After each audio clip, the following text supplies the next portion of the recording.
Hello, everyone, and welcome to another episode of Stuff HD, the podcast. As usual, this is Javier, aka Stuff. This is Lekis, aka it's going to be at Real GXP for today's episode. So you can follow Ekis at Real GXP. Yeah. I was going to say Real Stuff HD. At Real GXP on Instagram and Twitter. Or my personal Instagram is l.ekis, spelled out EQUIS, on Twitter and Instagram. Has anybody followed you off the podcast? No, nobody listens to this shit. I need one follower, man. Come on. At least one. Come on, Guillermo. No, I'm kidding. And did I'm at Real Stuff HD. I don't know if I mentioned that, but anyway. There you go. Let's continue. I know on our last podcast, it was part one of us just reminiscing about video games and our lives.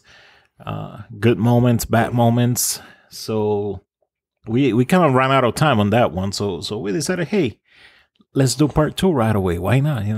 Why keep people waiting? So one of the things that I have mentioned that I wanted to talk about or kind of mention is the time that I got a job just to buy a video game. And just one video game. Just one, because making $5 an hour wasn't gonna get much. No, this was during summer, like one of those. My school had one of those programs where they would find you a job for the summer, and it was usually like, in my mind, it felt like it was a long time working, but it probably was only like a couple of weeks that I was doing that. And in this case, I remember that I was working at this factory where my dad worked. My dad, he was a forklift driver over there, and I was... the first day, they kind of put me in the line, and I guess they decided at some point that I wasn't good enough for the line. Or maybe they decided, you know what, let's use him out in the back. Because I remember, all I can remember about the job is that I was doing a lot of shrink wrapping of boxes. So, I don't know. But basically, the game that I wanted so much was Donkey Kong Country. And, I still remember that, obviously, every paycheck that I got, I was buying something else. But I remember that I had the money finally to buy Donkey Kong Country, but then the problem was that it wasn't out yet, so then I had to kind of wait for it to actually come out. Oh, okay. So on release day, I was there. I was at the point. My go-to place in Milwaukee was RSE Video Store. By that Target. Yeah. Yeah, I remember that's right. I bought a N64 controller because that's the only place that they had the red one. Yeah, so I remember I was there right when they opened. I was there, and the guy was still just unboxing stuff. Like he hadn't even put anything away. So at first I was like very disappointed because I walked in, I'm all excited, and I don't see it anywhere. Well, then the guy then told me like, oh no, I have it in boxes. Like, so then he took one out and he gave it to me, and obviously I paid for it. How much? Do you remember how much it was at that time? I have no idea. It probably was about $50-$60. Yeah, I think games have always kind of been that price. But man, I was so happy with finally having it, and I think a lot of it was because of this. I don't know if you got it, but. And I don't even know why I got it, but I had gotten this VHS from Nintendo with it was all information about the game. Yeah, where they. I think you showed it once. I think I showed it to you. Yeah. And it's on YouTube. I know. They were showing all kinds of information about the game and the graphics that they were using, the computers that they were using, supercomputers. Yeah. And all this goofy stuff, but but for whatever reason, it definitely worked on me. Like I felt connected to the game. I was like, oh man, like I know exactly how they made this. Like I want this game. Yeah. And seeing so much video of it, I wanted it. So yeah, I got it, and I enjoyed the crap out of it, and it is one of those games that I actually beat. But yeah, then Donkey Kong Country 2 and 3, not really. Like I remember I don't even remember if I got 2. I remember playing 2. I don't know if it was the real thing or if it was emulated at some point. But yeah, I never finished those. Yeah, like, you kind of talk about, what was it called, RSC or whatever that gaming place was. Which later became the place to go for porn. Yeah. But like, I kind of remember, now that you were talking about that, I kind of remember during the Nintendo 64, I think this will fall under a bad memory.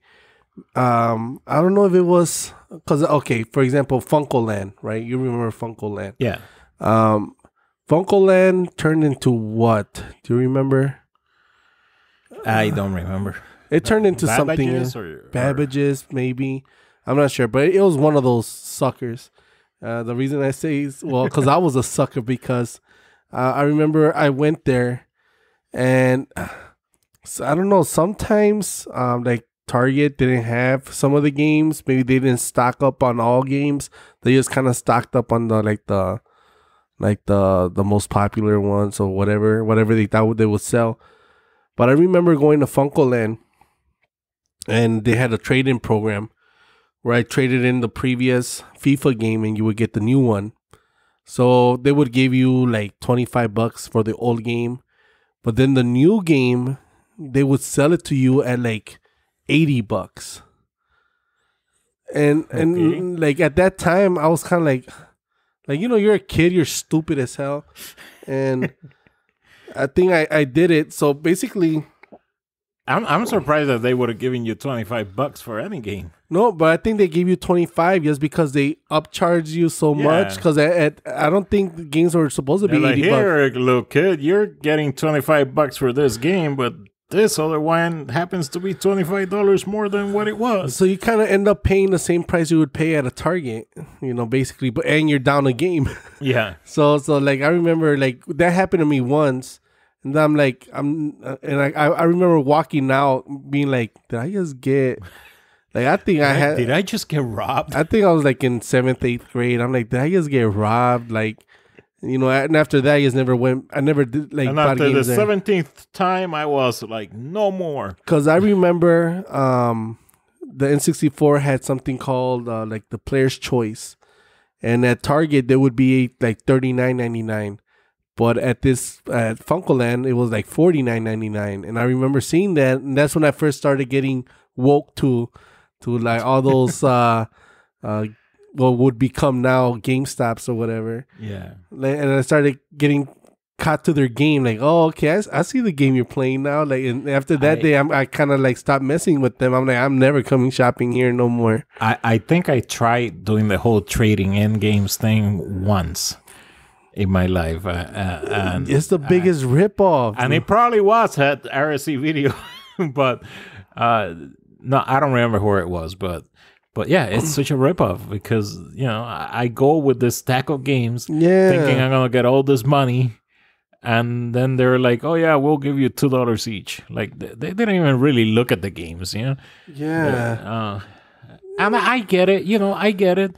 Like out of my stack of games, you might find one or two that you can actually sell for a decent amount, and the rest is probably gonna be crap. Yeah, crap that nobody wants. Yeah. So you're probably gonna end up having to sell those for like $1 or buy one get one free or something. Yeah, and Black Friday.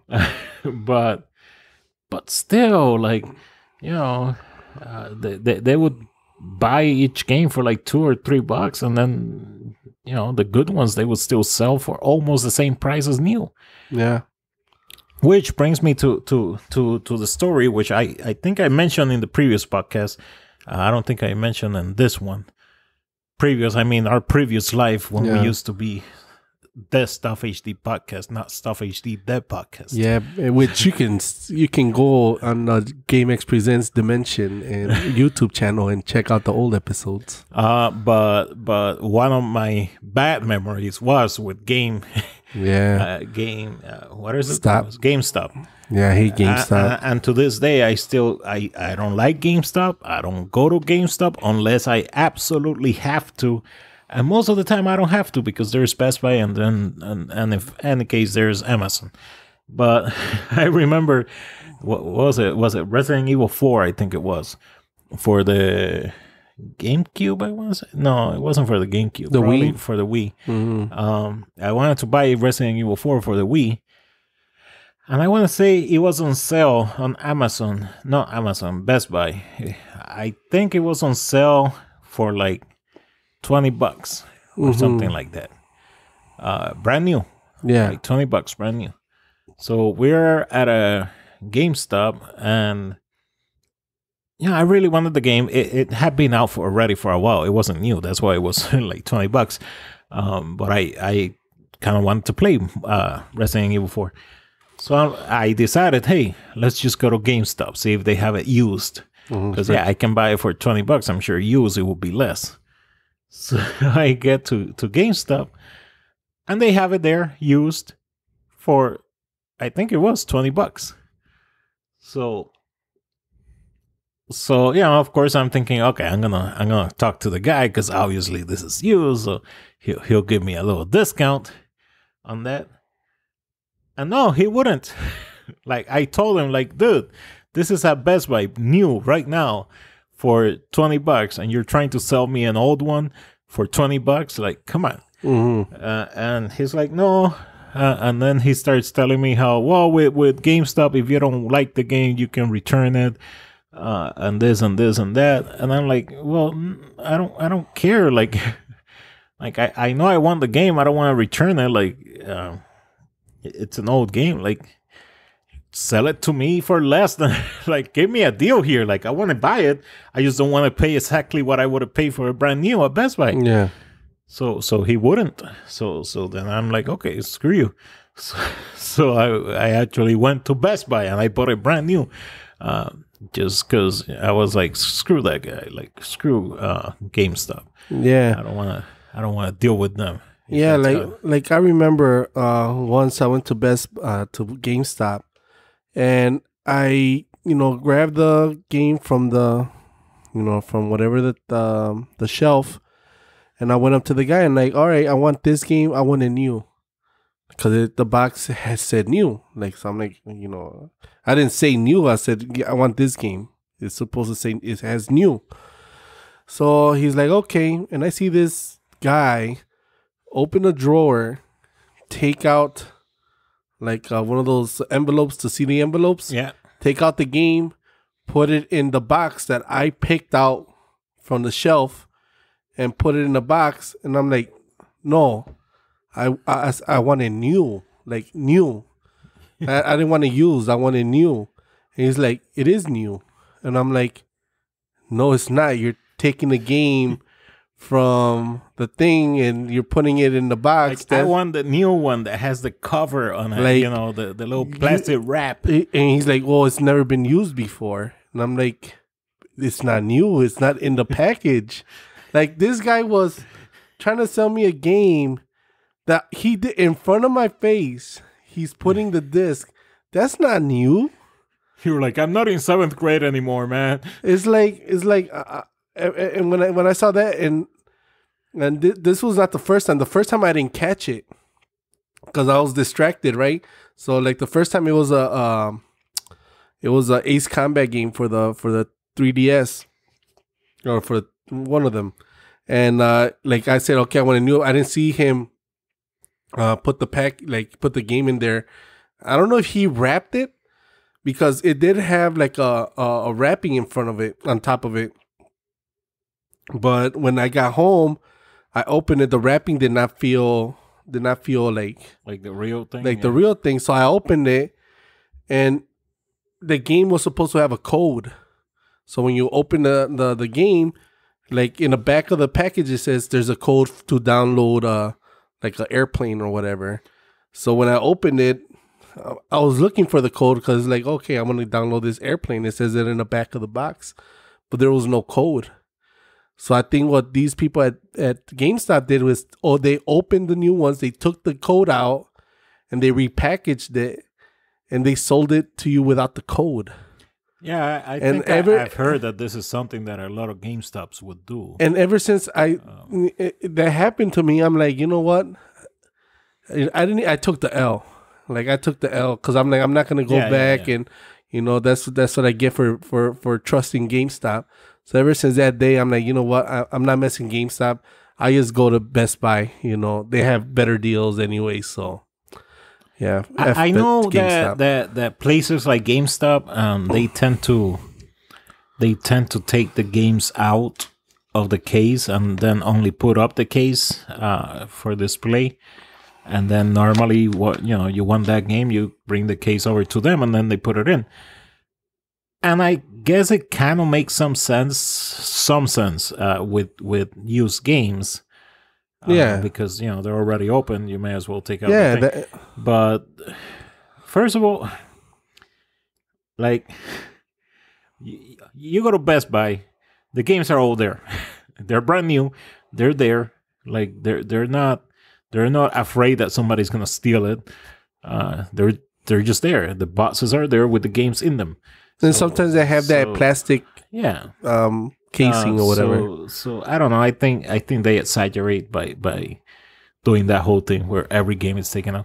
But at the same time, I get it. A lot of people are opening the case, because they're used for the most part. So they're opening it up and making sure that everything's in there. But then the game's not in there. So then you have to go over there to them so that they can give you a game. And then you can take a look at the game and try to figure out whether or not the disc isn't good enough cheap for you. I don't know. It's a pain.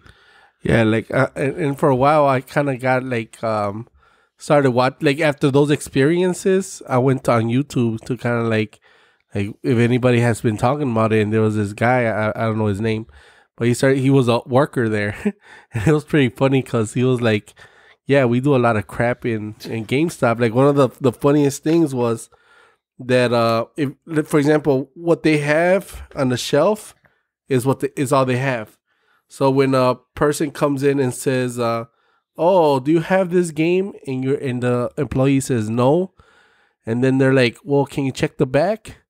What the employee does is like, okay, they go to the back, they drink some water, take a smoke break. Yeah, they chill out there in the back. And then they come back out like, yeah, I didn't see it. So I'm like, yeah, no, we don't have it. I mean, it makes sense because it's like especially a lot of these GameStops are like in malls where it's not like they're gonna have a big storage area in the back. So I'm kind of. Like, dude, this is a mall. What do you think we have behind that door? Yeah, so it's a tiny little break room, okay? So I can kind of understand that they don't have that much storage space for anything, but yeah. So, and they say that they do that thing where they put the games, like they say it's new, but they give the games in the drawer is because they want to save space, which I can kind of see. But at the same time, they don't say it's new. Yeah, like that's the one thing. If it's new, if you open it, I don't care if it's never been played. If you open it, it's not new anymore. It's not new anymore. So it's like it's the same reason why if you buy it from Best Buy and you open it, you can't return it. Yeah, because it's considered used. I don't know. So yeah, GameStop, you suck. Yeah. And today's episode is brought to you by GameStop. No. Never stop gaming. Get the free Game Informer magazine for Game Zone and our brand new Nintendo Power magazines, which, trust me, they are brand new. They are not used. Oh yeah, Nintendo Power. I have a bunch of those. We should probably do a podcast on them. Like we should read that should be a video podcast though. Oh, video cast. Yeah. Share. Oh, from 1996.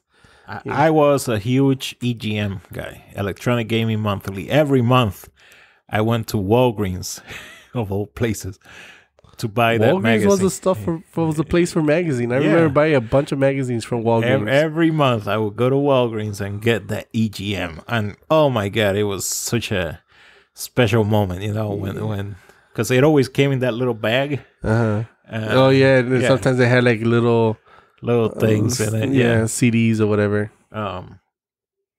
But yeah, it was like a special moment. You know, you get to open the little bag, take out the magazine, and it's like, oh, what am I gonna learn this month? Yeah, because this was before internet, so it's not like you could just go online and check out things. So it was kind of cool to see. Oh, like if you had that, you can go to your friends and be like, look, you know, this is what's gonna happen. Watch. Look, I used to go to school with the EGM magazine, and people were like, oh, let me see it. Let me see it. Yeah.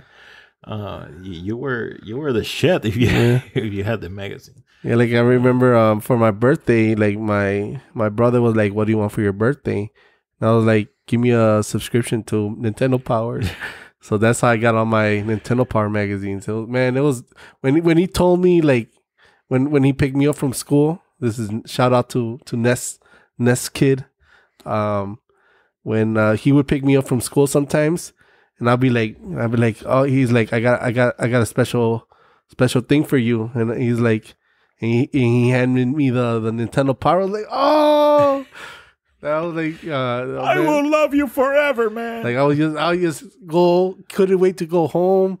Just lay in my bed, just like read everything word for like. Okay, the first time you grab the magazine, you just kind of look at the pictures. Yeah. You're just flipping the pages. That's what I was gonna say. Like. I don't know. There was something special, and it's almost sad that we don't get that anymore. Yeah, I kind of missed that. Man. Like on a previous episode, we were talking about the PlayStation games, and I think I mentioned to you Twisted Metal, and I remember seeing I never played Twisted Metal, but for some reason I remember seeing the advertisement for that so much, and you know, like I close my eyes and I can totally picture the clown car and whatnot, and there were so many of those. Like there was a real art to advertising video games back then, on magazine anyway.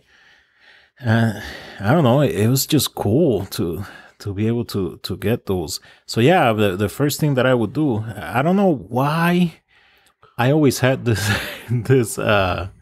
weird thing that I would always read it backwards. Like I would start with the last page and go and make my way to the front. I don't know why. Yeah. But eventually, like that was always the first run. You know, and like you said, it was to look at the most important things. You know, look at the pictures, look at the advertisement, and look at get an overall idea of what I'm getting. Yeah. Once I would actually read all the main stuff that I wanted, then it was time to read every single word, every single letter that they would publish. You know, because that was remember my favorite. EGM. I don't know on Nintendo Power, but letter EGM, to the editors. Yeah, letter to the editors. I used to read every single one. Yeah, those are fun. And once shout out to my friend Phil, he made it into one of those, so that was cool. Oh yeah. But yeah, did you ever send a letter? I never sent one though. I should have. And they have this thing, like it took me a while to kind of like notice that this is what they were doing, is when people send their letters, they would draw on the envelope. They would draw a picture of like characters, and then like they would send those and they would post them.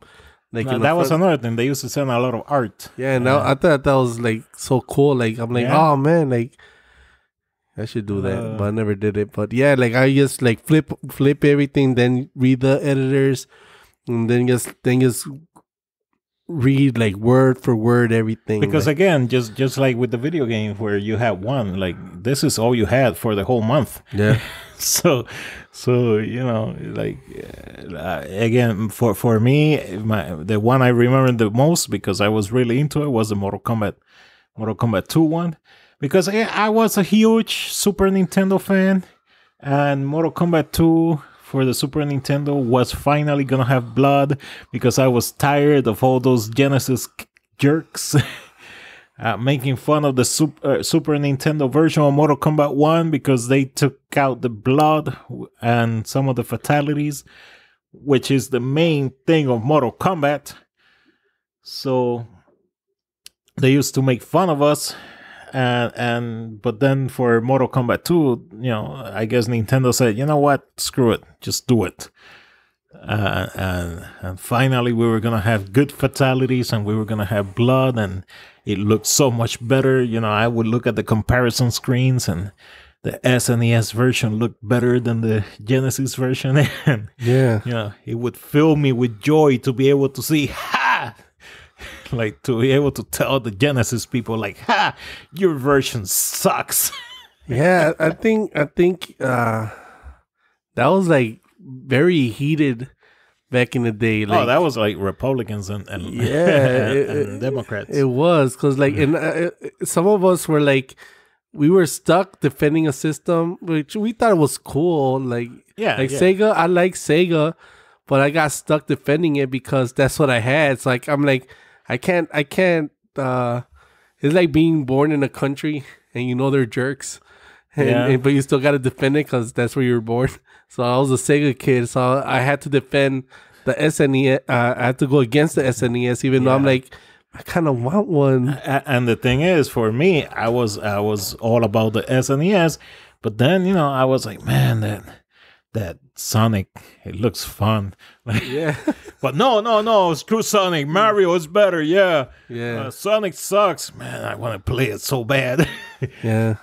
And then when the Genesis had the Sega CD, I was like, man, damn it. Like, they're so, and I would get pissed off because I was like, man, they're gonna like tell me about this at school. Like, they're gonna be like, oh, Nintendo doesn't have this. Yeah. And then the 32X came out, and I was like, come on, Nintendo, like, do something. Like, Sega's killing you with all this. Yeah, literally know that Sega was shooting themselves in the foot. Yeah. Like at that time you're like, oh man. But then after a while you're like, haha. Even when the Dreamcast came out, I was like, oh man, Nintendo, you're still not doing anything. And then did the not the Dreamcast, the Saturn. Before. Then came the Dreamcast. Did the N64 come out before or after the Dreamcast? I don't remember. Before the Dreamcast, right? Yeah. Because Dreamcast was right before the PlayStation 2. Okay, so Dreamcast was 64. No, it was 128 bits, no? Yeah, so it was Nintendo 64 and PlayStation were battling it out. Then the Dreamcast came out. I think Dreamcast came out in, when was it? When did the Dreamcast come out? Because I remember like people like at school talking about it, like this new Dreamcast. So I was like, let's see. Okay, Google, when did the Dreamcast 1999. Come out? So, yep. So it came out in 1999. So the N64 was like in 1996 or something like that. So yeah, it was way after. When did the PS2 came out in 2000? I think PS2. Let's see, PS2, March 2000. Yep. Nice. So that's why the Dreamcast was like this cool system, but then people didn't buy it because they're like, nah, that PS2 is about to come. I should probably just wait for the PS2. So yeah. So the Dreamcast was indeed a 128-bit system. But you had the Dreamcast, and you had I had the Dreamcast. I don't remember how. You got the Dreamcast, and I know you had all the games in the collection. Yeah. And we were able to play. And it was cool, like graphically. There was a hack where you could use this CD to load other downloaded games. So I may or may not have had a whole bunch of you purchased every single one of them. Yeah, I purchased every single. Those were backup copies, man. Yeah, but like I remember like playing them, and I was like just so impressed with the graphics. Like even I think they were even better than the PS2, if I recall correctly. I don't. But yeah, probably. But it was expensive. It was like it was expensive. I don't remember how the heck I ended up with the Dreamcast. I know I had one. Do you? Yeah, I probably had a job back then. You bought it new or you get it used? No, I bought it new. But I honestly don't remember how that happened. Yeah. So because normally, like, I can associate systems with the game that I really wanted to play when it came out. And the Dreamcast, I get nothing. Like, I remember playing a lot of Crazy Taxi. Yeah, like that's the one that I remember playing a lot on it. Maybe that's the one that I bought it with. But yeah, I don't remember wanting a Dreamcast. I just remember having one. Yeah, like I know, like the one game that I was like wanting to play. I don't know if it's good or not. Is that one that weird one by that came with a extra controller that came with the controller? Dreams, something like that. Like I remember that game being advertised a lot, where he's like flying in the air, whatever. But that was a Saturn game. No. Yeah, Saturn. It had Dreams, I think it was called, or Dreams something. It had an extra controller. Or it was called like something Nights.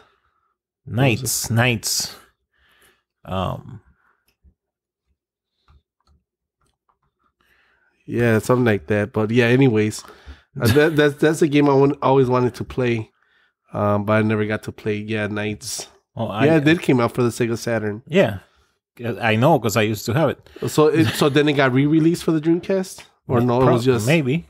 Yeah, but Sega. It's one of those Sega mascots that people like, but then they never did much with it. Like I would reckon, like there's this guy. Should we shout out other people? Sure. Go for it. He's a gaming historian.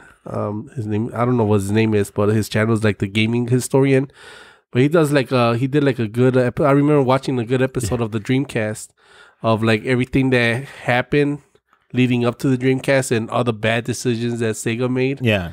And I swear I was so devastated when Sega went out of business. Well, like in terms of consoles, you know. But I was like, man, like they try to do too much in a short little of a time, and they just kept sabotaging their own projects. So it was kind of sad to.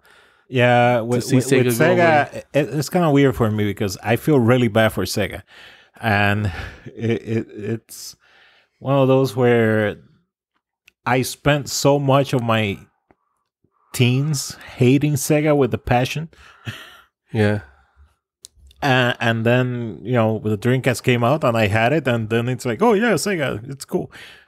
Yeah. And but then later when it failed, it's sad. And it became really sad to see what Sega became after that, because Sega never came back to its former glory, Yeah. Back when they used to have systems, they used to put a lot, in my opinion, they used to put a lot more effort into their games.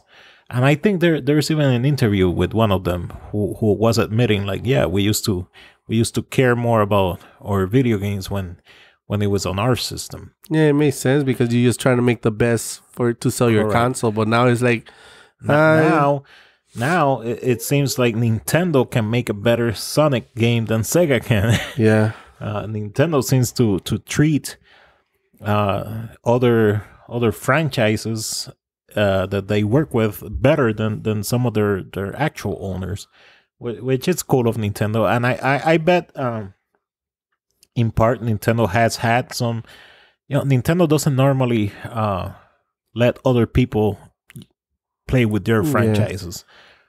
In the past they have. I remember the Philips CDI. It had it had the worst possible Zelda game ever. Mm-hmm.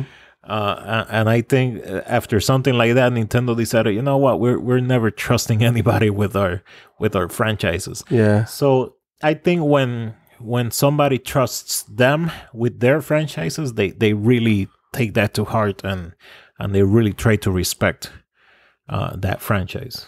Yeah, because I think now they have done a couple games like that. For example, the Metroid one, they did like Team Ninja did it. The same people that made Ninja Gaiden, I think they did a Metroid game, and then that Mario and Raditz. I think the correct. They're starting to open up a little bit more about it. Yeah, so hey, how about for the next next podcast we can say games that we want, like for example, Rockstar to make a Nintendo using Nintendo characters, Grand Theft, Mushroom Kingdom type game. Hey, It's funny because you started that sentence and right away I was thinking Rockstar, Grand Theft Auto. Come on, yes, in Mushroom Kingdom. just imagine like a Grand Theft style, Grand Theft Auto style game, but in the Mushroom Kingdom, you really get to explore everything.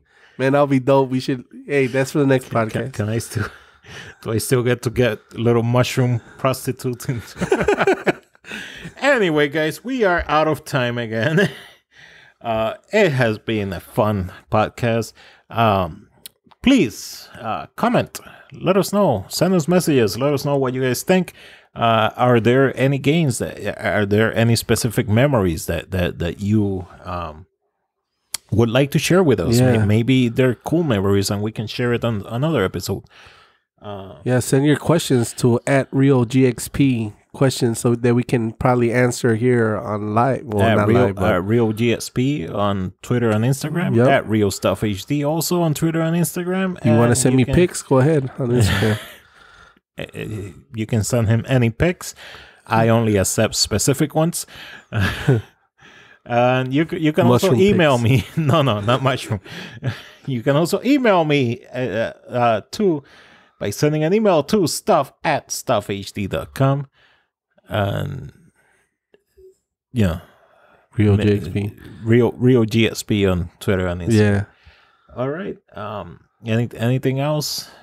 As usual, go to stuffhd.com to look at more options of my content, to check out links to my YouTube channel, my JT Wear store where you can buy merchandise and other shirts, my support page where you can find multiple ways to support Stuff HD.